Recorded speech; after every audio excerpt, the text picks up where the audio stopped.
I would like anyone who didn't meet my mother to know that she's an extremely positive person. She is someone who always had your back. You know, one thing she'd always say to me when I was going through financial difficulties would be, "Don't worry about it, you have your parents."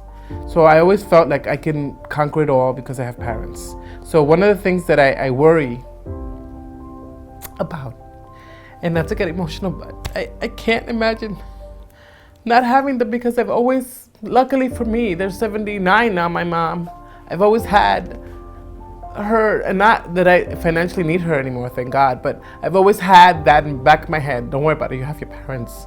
And so I worry about when they're not here, you know, what do I fall back on? I guess just the memories, but not having that, you know, I think you get so used to knowing that they're always there, and you, as they get older, you have to get used to knowing that they're not going to be there. And so every day for me, I worry that it may be the last time I talk to them, the last time I see them.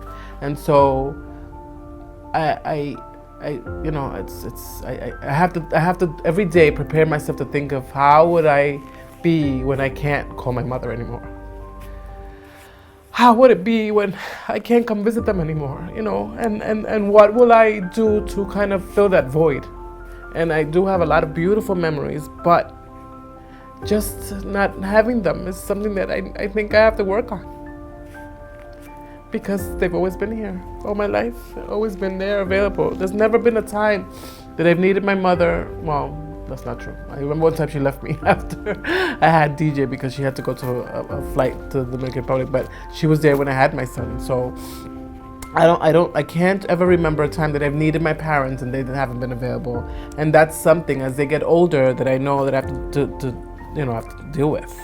So every day, believe it or not, I struggle with how will I be able to not reach out and call my mother when I'm driving home from work. You know, not reach out and ask my mother what she thinks about this, that, and the other, because she's the first person I call after my husband about anything that's happened to me. So that's my struggle.